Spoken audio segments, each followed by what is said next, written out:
So friends, in this morning's story from chapter 2 of the Gospel of John, we come across what is, chronologically speaking, the very first miracle of Jesus' public ministry.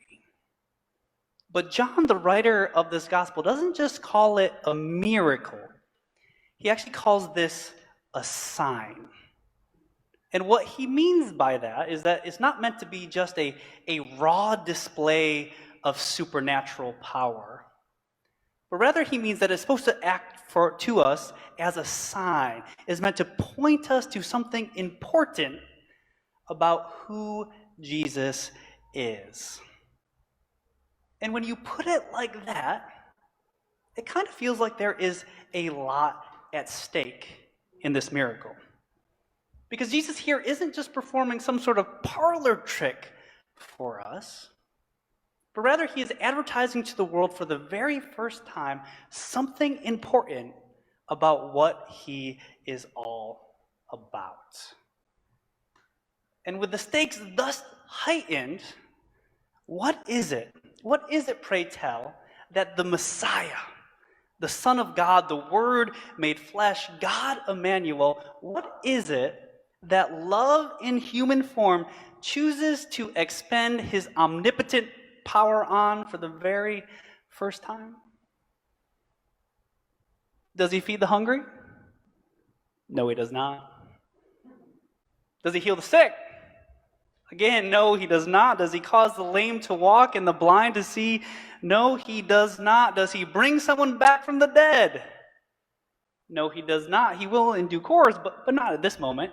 Not for his very first miracle. No, instead, for his very first miracle, the way Jesus chooses to reveal his wonder-working power to the world is by miraculously transforming 120 gallons of water into wine. Why?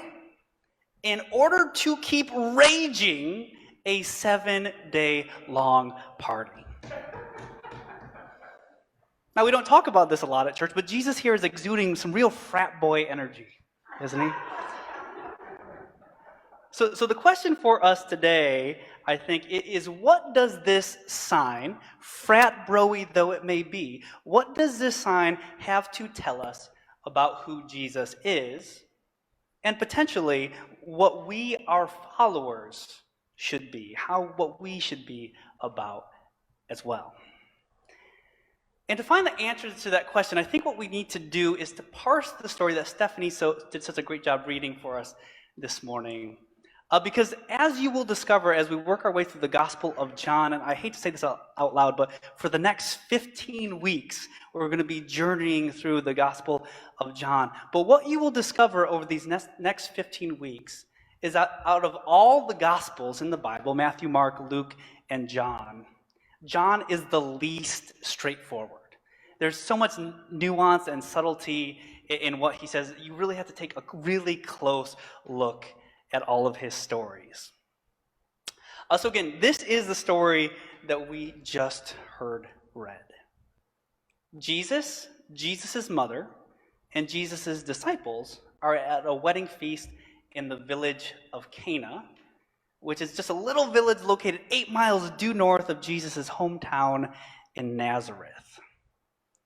We're not told how they're connected to the bride and groom, but because Mary is there, presumably the bride and groom are somehow acquaintances of the Holy Family.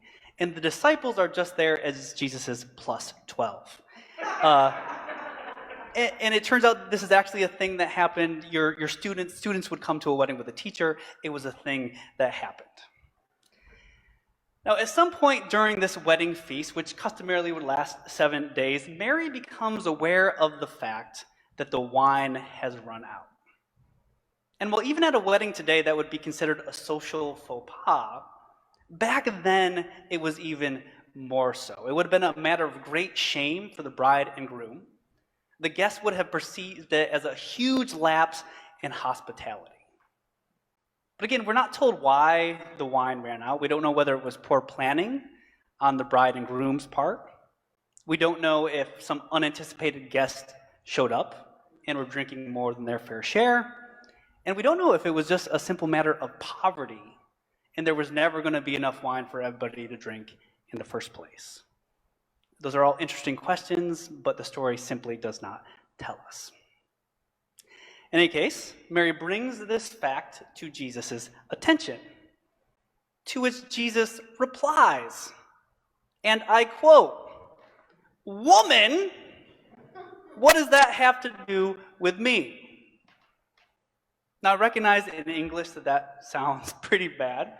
So you need to know that in the Greek in which John was writing, it also sounds pretty bad. Now, it's not rude per se, but it's very brusque. He's creating social and emotional distance with his mother. It'd be like if you were talking to your own mother and you said, "Listen, lady, this has got nothing to do with me." So not necessarily rude, but certainly brusque. Jesus then says, "My hour has not yet come." And in the Gospel of John, whenever Jesus is talking about his hour, what he is referring to is his death on the cross. So talk about a non sequitur. Mary comes to Jesus and says, "Hey, they've run out of wine." And Jesus responds saying, "It's not yet my time to die." Right? That's a little weird. That's a little weird. But that weirdness, honestly, doesn't seem to matter much because Mary, in true motherly fashion, ignores Jesus' protest altogether, and she tells some nearby servants simply to do whatever he tells them to do. Jesus here proves to be a bit of a mama's boy, because he, despite his initial protest, right, he caves in and does exactly as his mother told him to do. He instructs those servants to fill up 6 20-gallon stone containers that are nearby, containers that are usually used for Jewish purification rituals.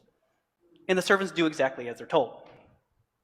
He then has them ladle out some, and lo and behold, it has been miraculously transformed into wine. The servants take it to the caterer who tastes it, and he declares that it is not just wine, but it is very, very, very good wine. In fact, it's wine that's better than any that has yet to be served at this wedding.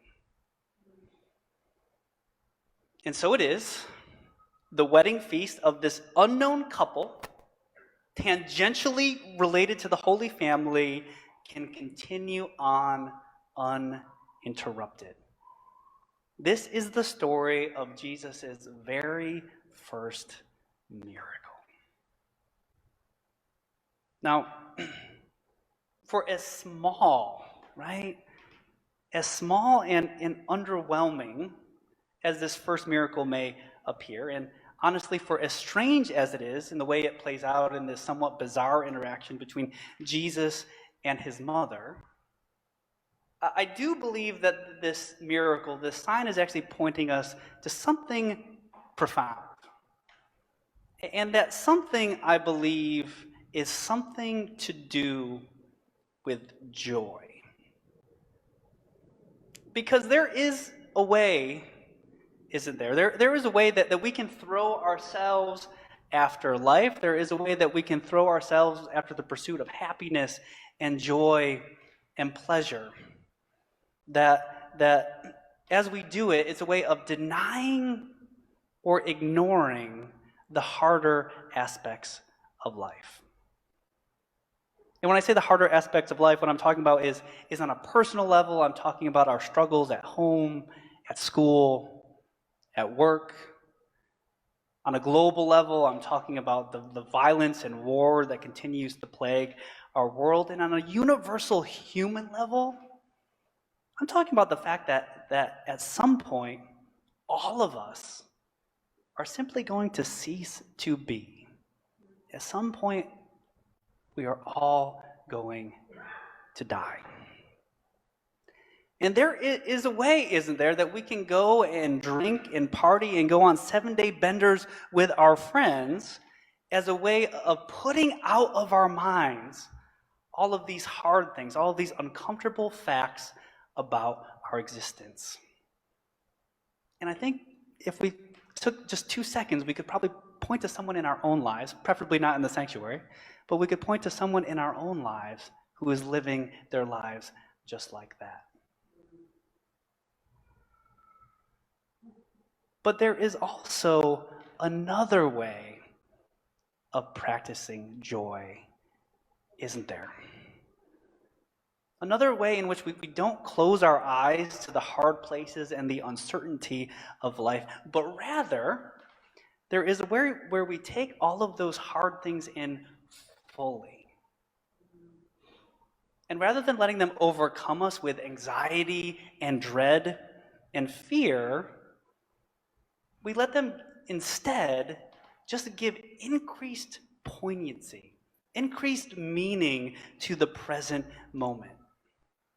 And because we fully recognize that life is hard and tomorrow is not guaranteed for any one of us, our joy in the present moment is elevated. It is all the more, right? All the more rich, all the more real, just all the more.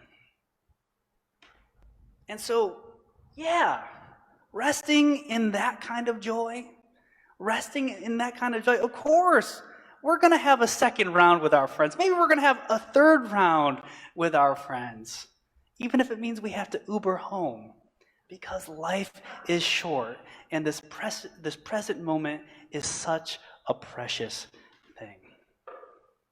But that is a very different way, isn't it? It's a very different way of pursuing joy. And that is why Jesus, in that awkward exchange with his mother, announces that it is not yet his time to die, and only then proceeds to save the party by transforming the water into wine.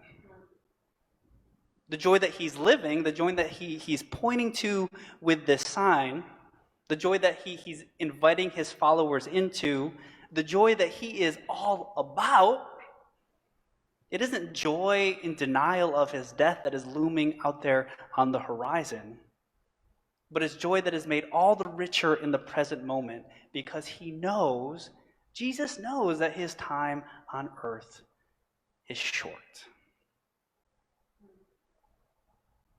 And interestingly, this is an idea that actually pops up in a lot of different places in our scriptures, not just here. And it is perhaps nowhere more clearly articulated than in the book of Ecclesiastes, which is a book from the Old Testament, a book that was written about 1,000 years before Jesus was born, a book that he would have read and would have been very familiar with himself. If you've ever heard that phrase, there is a season for everything, that comes from the book of Ecclesiastes, you're already familiar with it yourself. But it needs to be said that the book of Ecclesiastes is widely regarded by scholars as the most emo book in the Bible.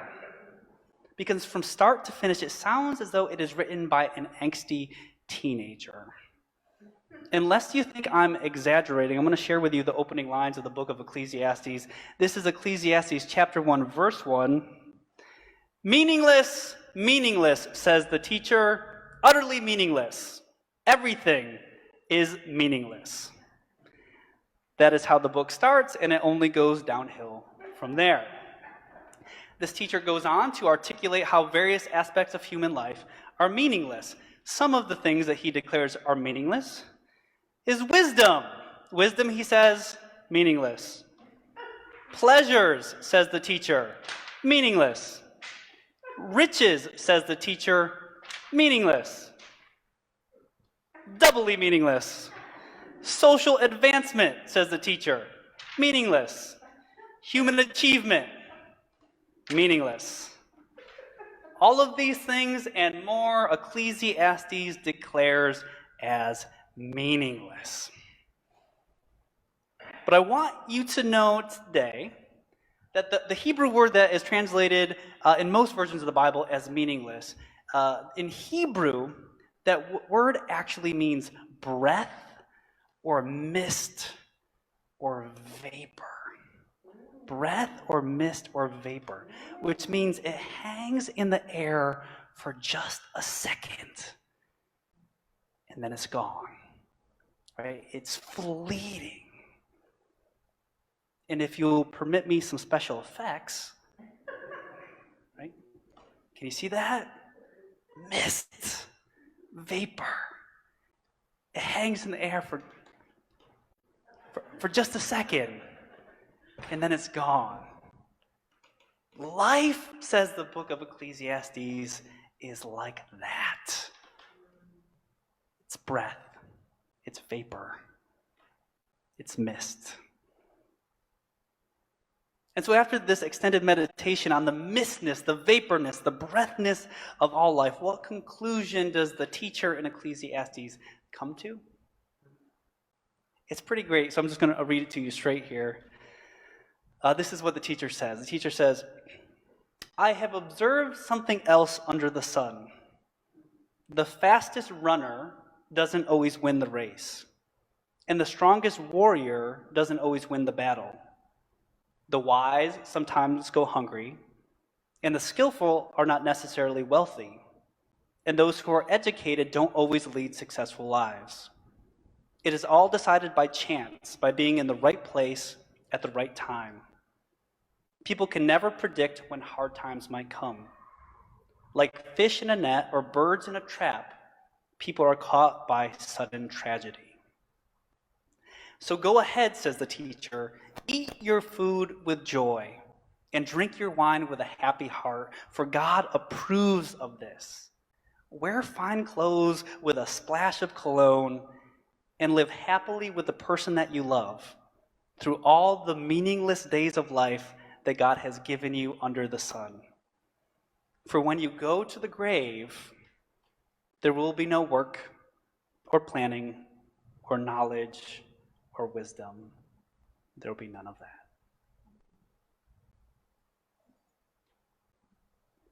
Eat your food with joy and drink your wine. And so, friends, may this kind of joy, the joy of Ecclesiastes, the joy that Jesus was all about, joy that finds its fullness not in spite of the fragility of human life, but because of it. May that kind of joy fill your days, and may it be what you too are all about. In Jesus' name, may it be so.